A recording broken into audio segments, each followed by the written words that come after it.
Olivier, est-ce que tu es là? Oui, je suis bien là. Je suis à Alexandrie, en Égypte. Magnifique. Alors, juste un petit mot, 4 secondes.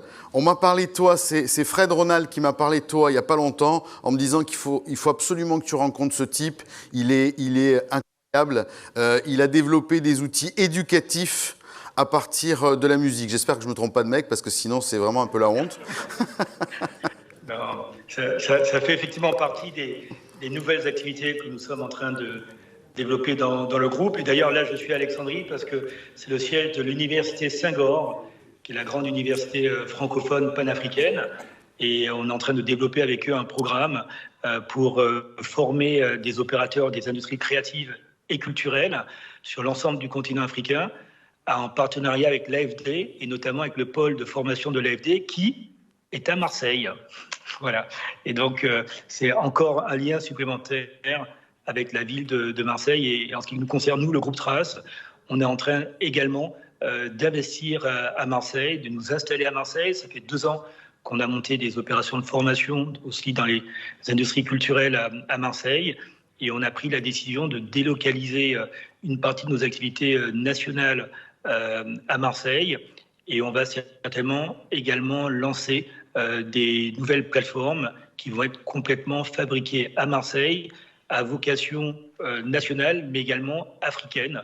Donc la culture et la diversité de la culture, la diversité des populations de Marseille sont pour nous des ingrédients d'attractivité extrêmement importants.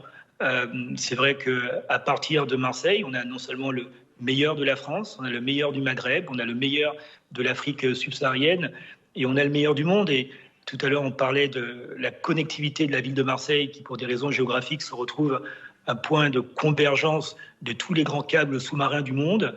Et bien pour nous, c'est super important parce que ça veut dire qu'à partir de Marseille, on peut mettre en place des plateformes digitales qui vont aller quasiment dans le monde entier, qui vont apporter de la culture, de la formation, qui vont apporter des contenus, et tout ça dans les meilleures conditions techniques mondiales.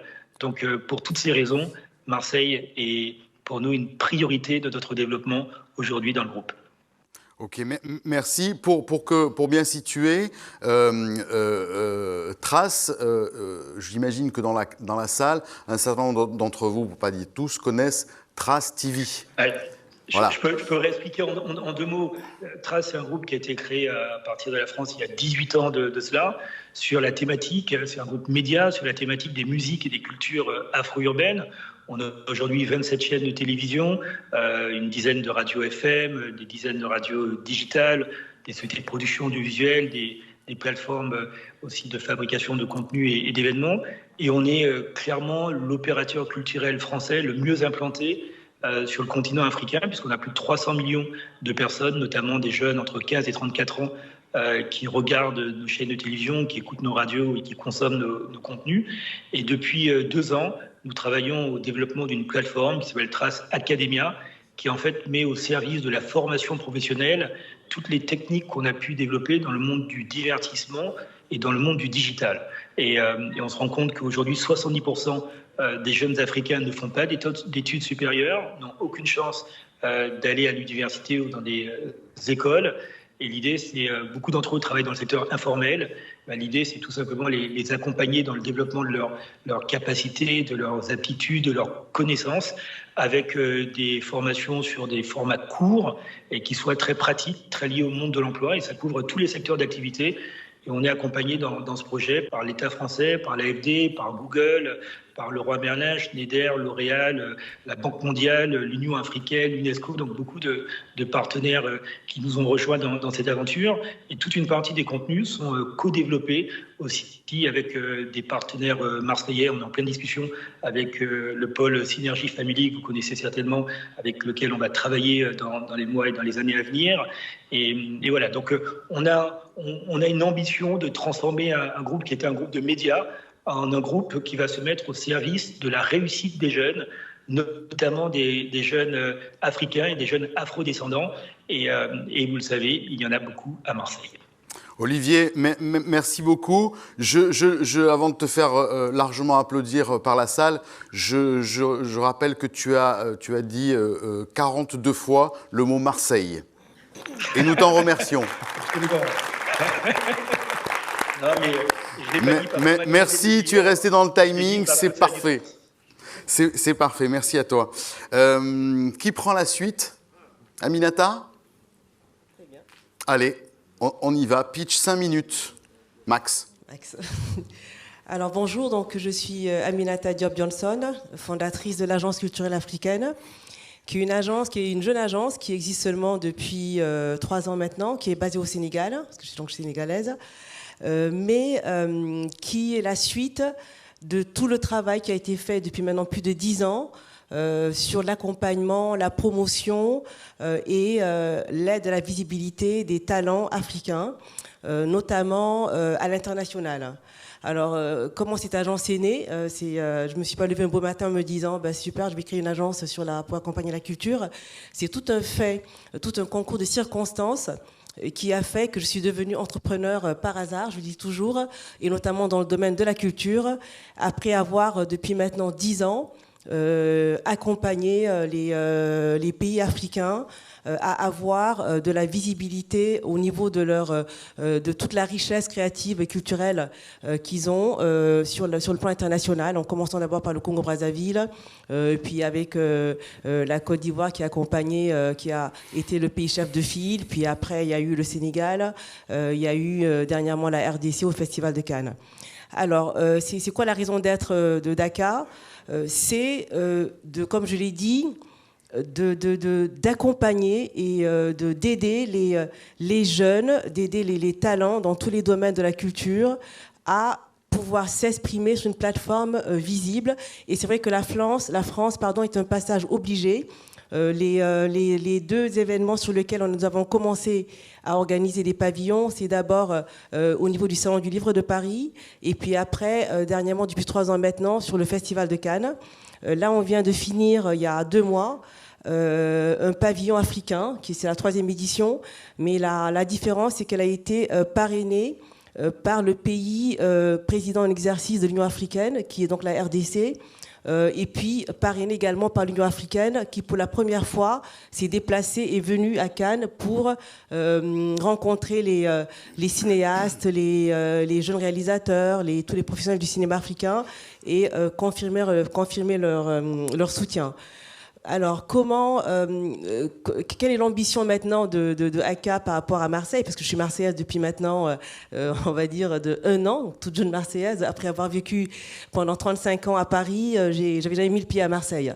Voilà. C'est pas grave, on t'en veut pas. Mais là, je me rattrape en ce moment. Et on t'accueille avec plaisir. Voilà. Donc là, effectivement, c'est de dire que Marseille est plus proche de l'Afrique que Paris, et que tous ces jeunes que j'invite à venir sur des événements ici en France peuvent passer d'abord par Marseille, que ce soit un passage obligé, qu'ils puissent y faire des rencontres, créer des liens. Je suis en train d'y réfléchir, c'est tout jeune, mais en tous les cas, je me suis rendu compte que c'était un passage obligé. Ça m'inspire énormément.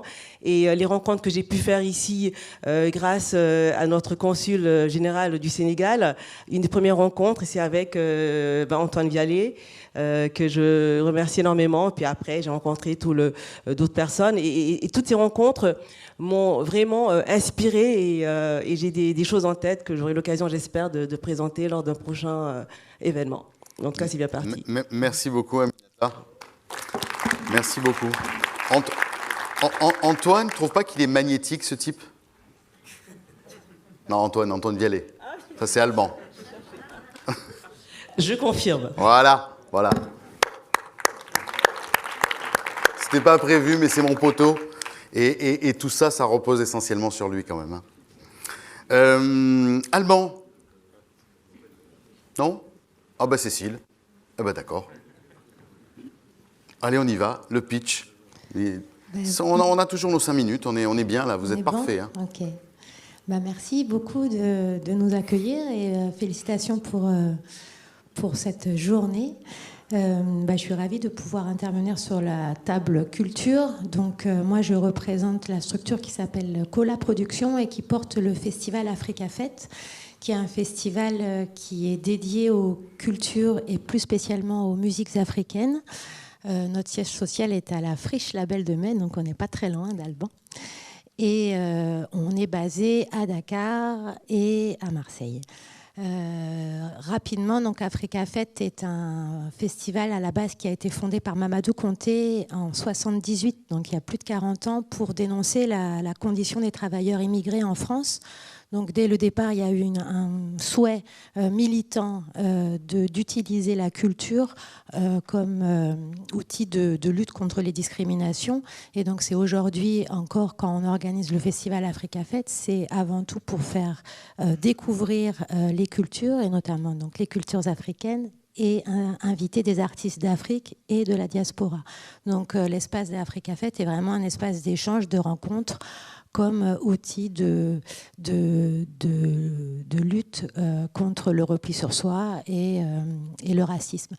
Aujourd'hui, on peut dire que ça nous est semblé évident, quand on est venu en France, de s'installer à Marseille en tant que porte de l'Afrique. Mamadou Konté lui-même était arrivé par bateau à Marseille. Et de nous faire un camp de base. Donc, on a eu la chance d'être accueillis notamment à la Friche Belle de Mai il y a 20 ans. Donc, ça fait 20 ans qu'on a lancé le festival ici pour vraiment utiliser Marseille comme camp de base pour les musiques africaines. En Afrique, toutes les conditions numériques, on va dire, sont là pour développer une carrière artistique, mais il y a toujours l'envie, l'espoir de venir en Europe pour parfaire sa carrière, et on a toujours l'impression qu'il faut absolument venir en Occident pour avoir une grande carrière internationale. Nous, on part du principe qu'il y a un marché africain, un marché panafricain qui existe dans les industries culturelles, notamment dans les industries musicales, et on souhaite absolument renforcer ce marché panafricain de la musique. Donc c'est comme ça qu'on travaille beaucoup en réseau avec les producteurs, les diffuseurs africains de quasiment toute l'Afrique, et on considère, nous, Marseille, comme une étape, Marseille, ville africaine. Donc c'est comme ça qu'on rentre dans ce réseau de découverte des musiques africaines. Voilà. Ok, merci beaucoup. Longue vie donc à Africa Fête. Alban. Bonjour, merci pour l'invitation. Moi, je suis arrivé il y a un mois à peine à la Friche La Belle de Mai. Avant, je me suis occupé pendant environ une quinzaine d'années de coopération culturelle sur le continent africain, notamment au Maroc et au Sénégal, où j'ai passé pas mal de temps, mais aussi dans l'océan Indien, et puis depuis Paris, où je pilotais à l'Institut français la coopération culturelle avec les acteurs du continent africain et des Caraïbes. Très rapidement, j'ai bien aimé la conclusion sur Marseille, ville africaine. Depuis la Friche, La Belle de Mai, évidemment, c'est quelque chose qui résonne particulièrement.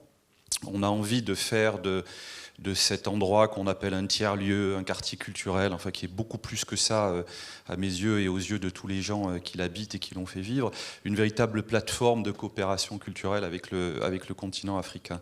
Le patron de Trace, c'est là où Chez parlait tout à l'heure des relations avec l'AFD, notamment avec le campus AFD à Marseille. C'est une perspective que nous commençons également aussi à évoquer avec eux, celle de collaborer pour faire de la Friche et de Marseille au sens large une sorte de carrefour de coopération avec les opérateurs des industries culturelles du continent africain. Marseille recèle un certain nombre et de très nombreuses compétences dans le domaine de la formation pour les industries culturelles. Je crois qu'il y a là matière à développer les échanges avec le continent de façon exponentielle. Vous dire également très rapidement que j'ai été assez touché par tout ce que j'ai entendu ce matin, notamment sur les questions d'humilité. Je crois qu'il y a d'autres mots aussi qui sont à l'œuvre dans la relation avec les acteurs du continent, c'est les mots de réciprocité. les mots d'horizontalité dans la relation, mais aussi, je crois, en ce qui nous concerne, nous, à la Friche, la question de l'hospitalité, de voir comment on favorise la circulation des acteurs, qu'ils soient culturels, artistes ou autres. Et j'ai en tête, par exemple, l'exemple du très beau soutien assez expérimental, je trouve, qu'apporte la compagnie fruitière à un de nos résidents, FREM, qui est un centre d'art contemporain, et qui permet à des artistes du continent et à des artistes de Marseille et de la région de travailler ici et sur les pays et dans les pays où est implantée la compagnie fruitière, au sein même des usines, donc de façon assez originale d'arriver à mêler la culture et l'industrie. De façon très concrète aussi, et pour rebondir sur ce qui a été dit sur la diaspora, dans mes précédentes fonctions, on a beaucoup travaillé sur le sujet, notamment en lien avec l'AFD d'ailleurs, sur le rôle important que jouent les nouvelles générations de la diaspora aujourd'hui dans les relations avec le continent, cette nouvelle approche, vous le disiez très bien tout à l'heure, Mariem, je crois, qu'il faut vraiment s'appuyer sur ces diasporas, sur ces nouvelles générations de la diaspora pour faciliter les relations, fût-elles commerciales, industrielles ou culturelles, avec le continent. Enfin, pour un dernier mot, peut-être pour dire que, peut-être de façon très concrète, il y aurait matière ici, à l'échelle qui nous occupe aujourd'hui, celle de la région, de réfléchir peut-être à un fonds de dotation qui pourrait être abondé de façon collective pour travailler justement à l'amplification et au développement de relations culturelles entre la région et les pays les plus en échange et les plus en commerce au sens large du terme avec la région, avec la ville de Marseille, ville de Marseille que je connais depuis longtemps, même si je n'y habite que depuis un mois, et pour faire la référence avec Dakar, qui avait les parallèles entre Dakar et Marseille qui ont été évoqués tout à l'heure. Moi, c'est avec la ville de Rio que j'ai fait des parallèles avec Marseille. Quand j'ai quitté Rio, je suis arrivé pour la première fois à Marseille, j'ai trouvé tellement de correspondances que je suis tombé amoureux de cette ville.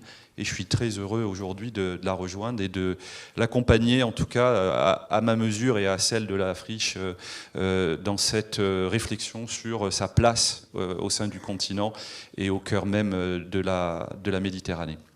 Voilà, je crois que j'ai même pas écoulé mon temps imparti. Ouais, c'est magnifique. Merci Alban. Deux choses. La première... On constate en fait que la culture est un vrai liant, peut-être un des liants les plus forts qui soit. Donc continuez, poursuivez comme ça et on fera au mieux pour vous accompagner.